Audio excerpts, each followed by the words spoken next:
Why does the order of my characters in the turn list change when they all reach 0 action value at the same time? Why do some of my characters die much faster than others? And why can I not cleanse this one boss buff? And what even is Break Effect? Hi, I'm the Ailments, and I have 20 advanced tips for you today in Magia, Exedra, and let's start right off with what Break Effect actually is. Let me just rip the band-aid straight off. Break Effect is basically entirely worthless and is a dead stat that you should entirely ignore. If you break an enemy, what happens is the attack that depletes the break gauge will additionally cause some bonus damage. And this bonus damage is extremely low for most characters, but specifically breakers will actually deal a bit more damage of this bonus damage than characters of other roles. And what Break Effect does is it increases this bonus damage by a small amount, but even with extremely high Break Effect, this bonus damage is so laughably low that it doesn't even move a boss's HP bar and will likely only trigger once or twice in a single boss fight anyway. So not only do you need to do the break itself with your breaker, which sometimes just doesn't line up, it then also does basically no damage, even if you stack as much Break Effect as you can. And the funny part about all of this is that this mechanic was copy-pasted from Star Rail like most of the game's combat system. However, in that game, Break Effect was still much better at release. And this is because in Star Rail, breaks gain a bonus effect based on the element of the character who initiated the break, and these effects would scale with Break Effect, which could be additional damage over time or additional action pushback. And an early preview of Exedra actually had shown Mummy applying a poison to the enemy on break, so this mechanic was seemingly actually in the original draft for the game, but was then taken out before release. And it seems like they didn't actually replace this bonus effect with anything, so now Break Effect is just basically useless. The cherry on top of all of that is that even with these bonus effects, Break Effect in Star Rail was still so laughably bad that it was a dead stat even in Star Rail, until characters were introduced that passively changed the rules of break damage to benefit Break Effect more, and Exedra might need something like this as well. Next up, let's talk about Break Gauge Depletion. Compared to Break Effect, this stat is extremely important, as it increases the amount of reduction you cause to the enemy's break gauge when you attack, and of course, reducing enemy break gauge is the #1 most important thing a breaker is used for. This stat may be somewhat confusing since it never actually has any values like numbers attached to it. All sources of this stat will simply state increase break gauge depletion, but no number next to it. The only way to actually know how much more break gauge depletion you get is by looking up what other people have data mined. For this, you can go to the Magia Exedra Discord, which is linked in the description of this video, go to the Exedra Strategy tab, and there in the Exedra Guides Tips channel, you will find a pinned post of various miscellaneous resources, including the Break Depletion Primer, which is this document right here. Now, for example, if we take Iroha's ability, which buffs break gauge depletion on a crit, you'll see it gives a whopping plus 30 to break gauge depletion, while her support ability, on the other hand, only gives plus 2 to whoever is equipped.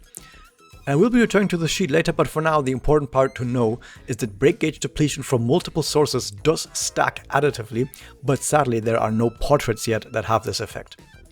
Now let's finish the trio of break-related stats by talking about break bonus, or sometimes called break multiplier up. This is an extremely rare stat that you may not even have properly taken note of because of how rare it is. And for this showcase, I used Ashley, who actually does have break bonus buff on her skill at 4-star. So normally when you attack an enemy while it is broken, the enemy's break multiplier will increase up and up and up every time you hit the enemy. And the amount that this multiplier increases depends on the role of the attacking character, with attackers, for example, only adding about 5% to the multiplier, buffers and debuffers, for example, 12%, but breakers add a whopping 24% to that multiplier. Now keep in mind in this video that the Mermaid Witch that I'm using, that boss's break multiplier increases twice as fast as most other bosses' multiplier. So what break bonus then does is it simply causes the breaker to increase the enemy's break multiplier by just that much more. This means that this stat allows a breaker to max out the enemy's break multiplier a lot faster and can therefore actually be quite useful sometimes. Keep in mind that the translation of the stat can be a bit wonky. Sometimes it will be written as just break bonus, and sometimes, like in the buff list, it will just be written as break multiplier up. Before we continue with the rest of our tips, we have to talk about the rest of the break gauge system. So every single character of any role except breakers have the exact same break gauge depletion values, meaning that a normal attack from, for example, a Homura will do the exact same break gauge depletion as a normal attack from, for example, Kirika, and that break gauge depletion is 10. Skills do more breakage depletion than a normal attack, and a single target skill will always do more breakage depletion than AoE skills or proximity skills. Same goes for specials over skills. Breakers, of course, do more breakage depletion, but how much they actually do in numbers is entirely different for each individual characters, and this is information that you cannot find out in-game, and instead you have to read up from some data mine sources. In the sheet I showed you before, you can find the exact breakage depletion values for every attack at every skill level for each breaker. And in case you didn't know, for breakers only, increasing the level of a skill also increases the amount of breakage depletion that it does. Did you know that you can critically hit enemies? Okay, but do you know what the enemy's crit rates and crit damage are? First off, a player's character's basic crit rate is 5%, and they deal 10% bonus damage when they crit, which is indeed basically nothing. But your magic level will actually increase these numbers, and at magic level 120, you will instead have 10% crit rate for 20% bonus damage, which is still basically nothing. The big upside of this is, however, that crit damage is multiplicative to all other sources of damage, so having some crit damage is still quite important for hitting really high numbers. As far as enemies are concerned, however, since they don't have magic levels, they still have the base 5% crit rate and will critically hit you for 10% bonus damage when they get a crit. This usually doesn't have a big impact on any fight, but it's still possible that getting crit by an enemy at a bad time can screw you over. Our next point is something quick and simple that I already mentioned in another video. Whenever you gain MP, that MP gain is always rounded down, which means that it's possible to get fractional numbers on the MP you gain when you have MP gain bonuses from portraits or from the special effects from Mummy's special or from Kirika's passive. But if you do get fractions, those fractions will get cut off and simply rounded down to the nearest integer below, which makes MP gain bonuses a bit worse in small quantities. Now it's time for a really big but really important one. Do you know when buffs and debuffs actually tick down? You might say at the end of a turn, but when exactly is that? Let's combine 2 points into one actually, by talking also not just about buff and debuff timings, but also about what actions versus turns actually means. A character's turn starts when they become able to act after their speed has caused their action value to go down to 0 and no one else is ahead of them in the turn order anymore. Of course, you all know when a character's turn actually starts. That's not the interesting part here. The more interesting question is, when does a character's turn actually end? And how does that tie into the buff and debuff timing? And the quick and simple answer is that a character's turn only ends whenever the next character's turn starts, and only then. Let's look at an example. I will use the buff timer of one of Mummy's buffs to illustrate this. So, buffs and debuffs tick down by 1 turn whenever a character's turn ends. So let's look at this Madoka. She has 3 turns remaining on her attack buff, and once her turn starts, it is of course still 3 turns remaining. So then she takes her actions, and then Mummy's turn begins, which means that since Madoka's turn has now ended, her buff timer has now ticked down by 1 turn. But let's give her a fresh attack buff and look at the situation again. This time, she will take her action and then immediately prime her special before the next character's turn has started. So, whose turn is it right now, and what's the buff timer? Since, as we just learned, the next character's turn hasn't actually started yet, this means that it is still Madoka's turn, even though she already took her action and her next turn has already appeared further down in the turn order.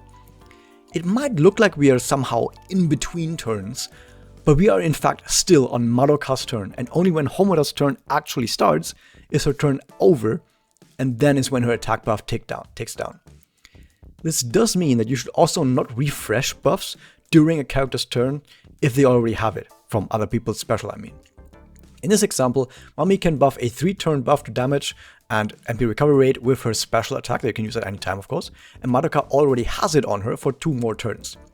We then have Mummy use her special and reapply those buffs before the next character's turn has started, but this now means that once the next character's turn starts, and therefore Madoka's turn ends, her newly applied buffs are already going to tick down, meaning we just wasted one of those buffs turns if we had just waited until the next character's turn had started.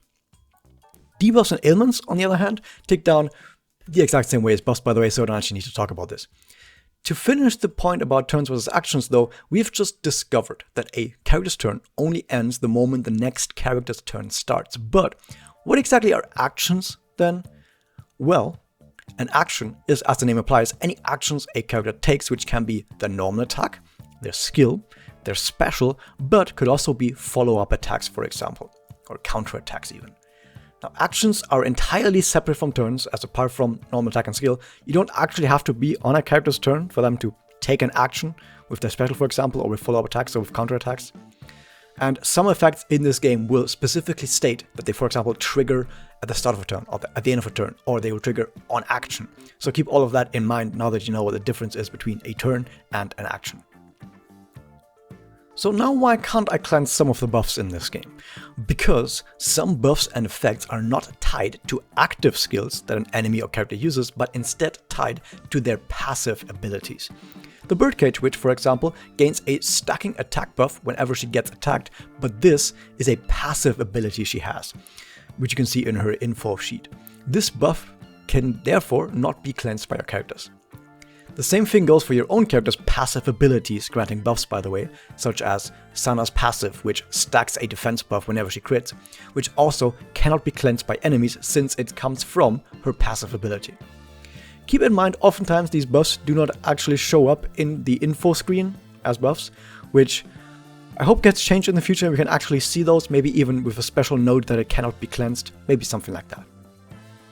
Okay, now we know about buffs and turns versus actions, so let's round out this topic by explaining why sometimes your follow-up attacks don't actually happen.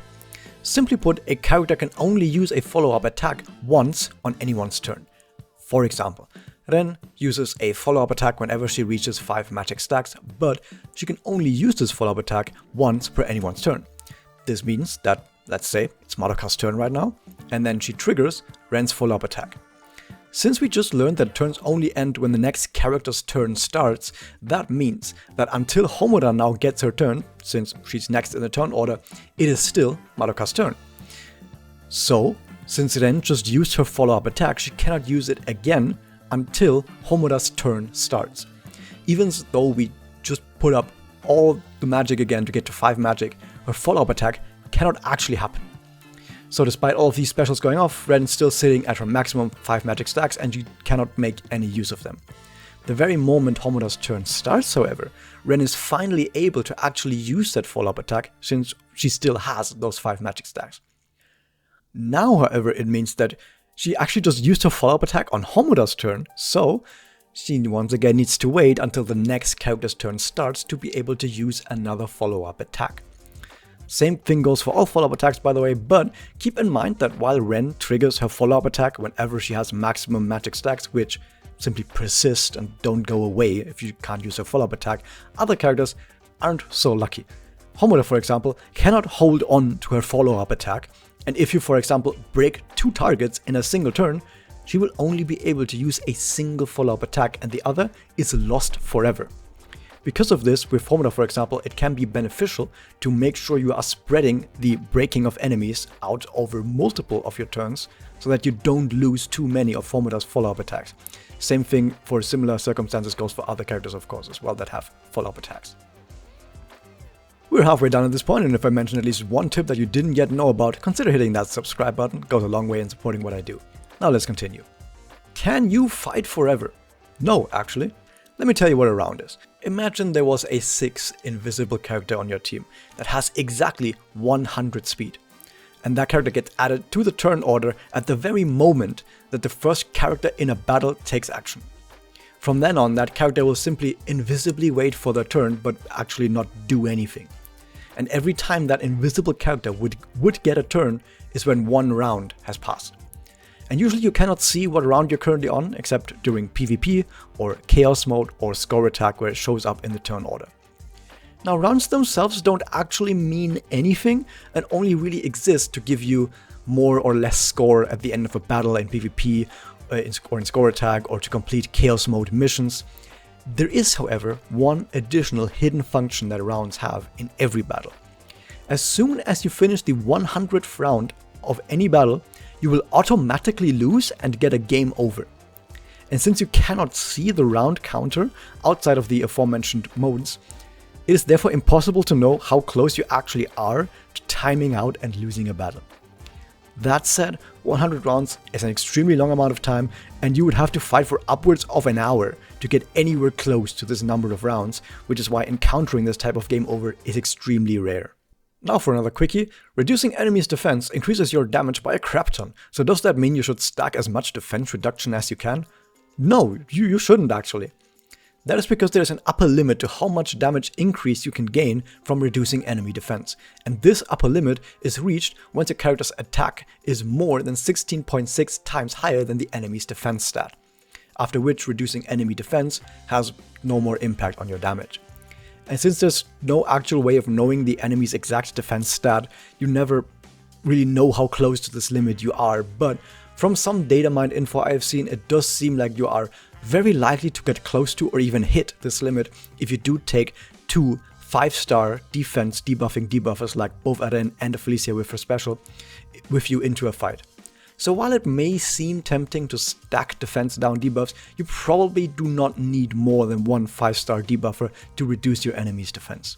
Speaking about debuffs, what is the difference between ailments and debuffs, and how do I know what ailments an enemy is least resistant to? So debuffs are effects that reduce enemy statistics in some way, like a defense down or a damage taken up debuff, and they are shown as red icons that are pointing down in the enemy info. Now ailments on the other hand are various special effects like damage over time, and they have a rectangular icon. Currently there are only 6 ailments in the game, 1 corresponding to each element. There is burn, poison, curse, weaken, stun, and wound. As you can see on higher difficulties such as Nightmare, enemies have resistances to basically all ailments. This means that your ailments are less likely to actually apply to the enemy as they otherwise would be.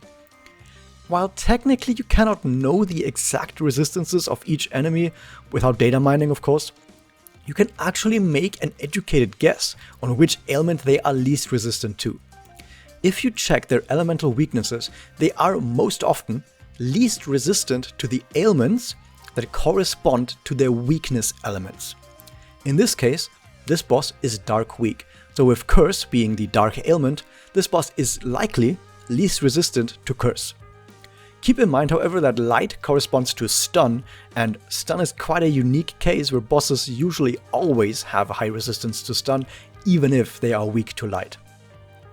Apart from ailments, enemies can also have resistance to debuffs. However, currently there are very few enemies or bosses that even have debuff resistance, and when they do, it's usually part of one of their passive abilities. In order to deal with enemy resistances, you can gain effects that increase ailment hit rate or debuff hit rate from ascensions or various portraits.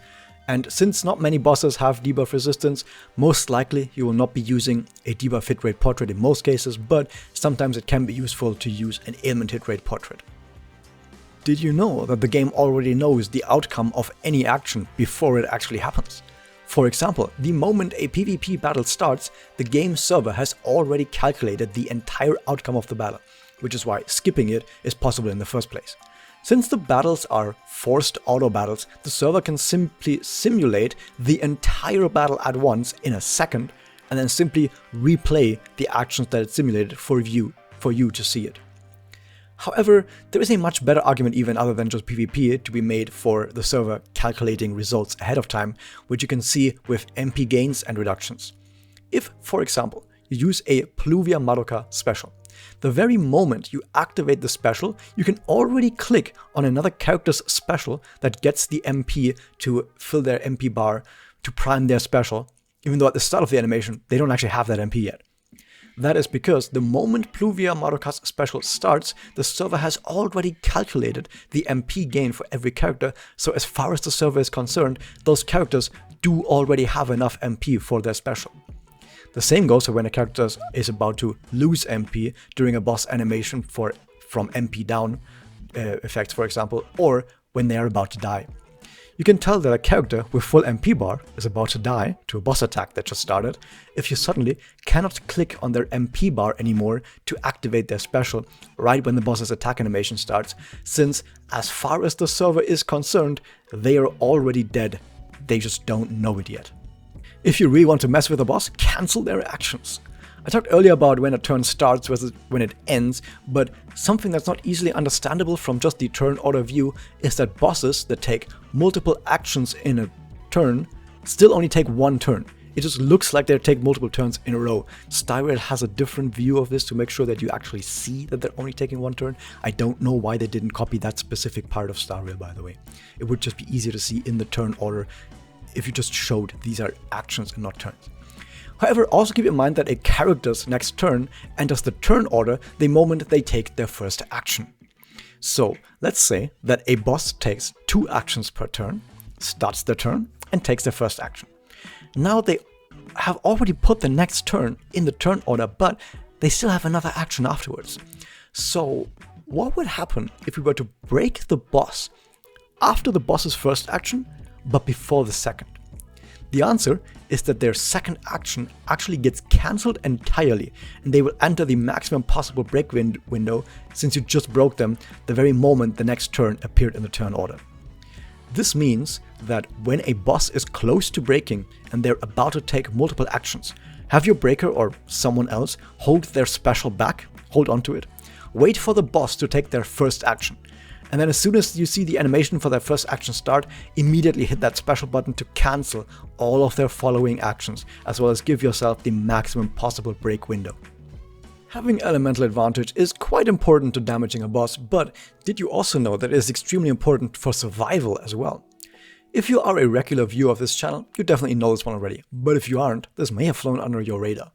When a character is of an enemy's weakness element, that enemy also in return deals reduced damage to that character.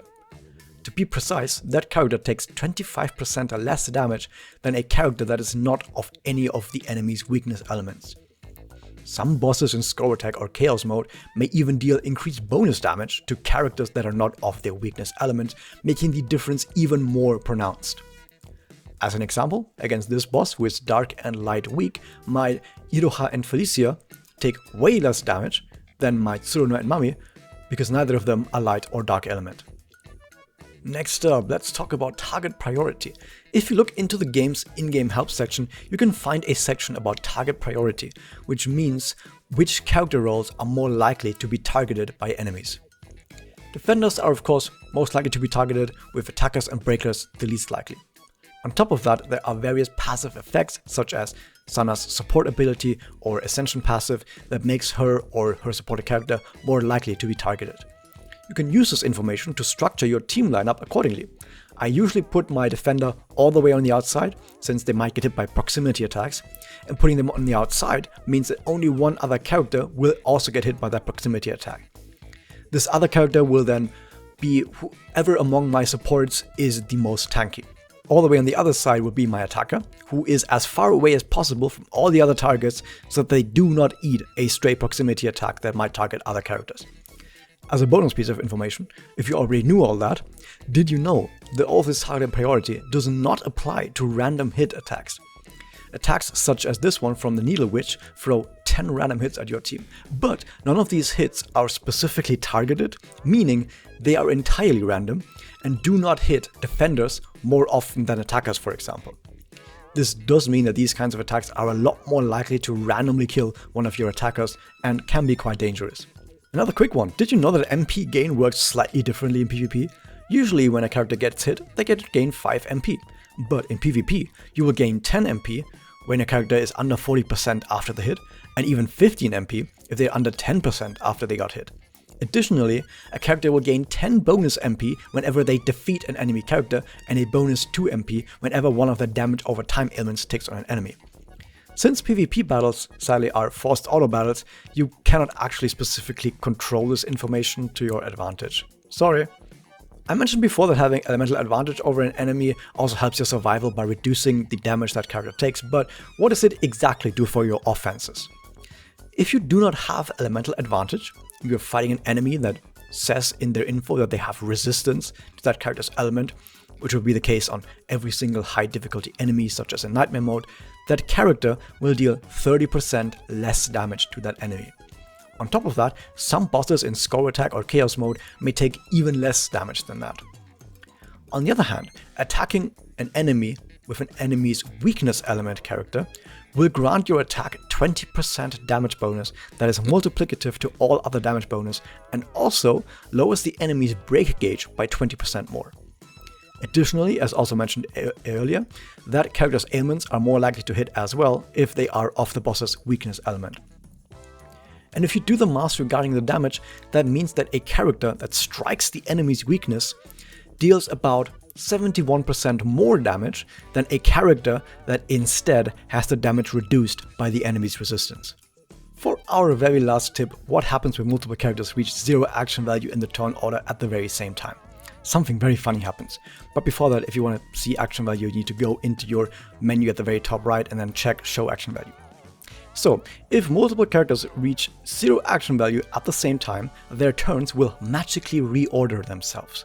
In fact, they will be reordered by their order in the team lineup from left to right. In this example, the actual turn order as we see it is Mummy, then Madoka, then Mabayu.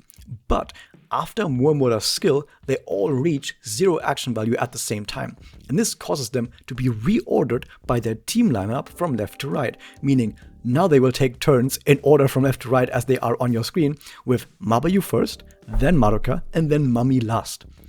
This can, at rare times, actually have an impact on how you should play a fight, so if you use a lot of action advance on your team, do keep this difference in mind and order your team accordingly.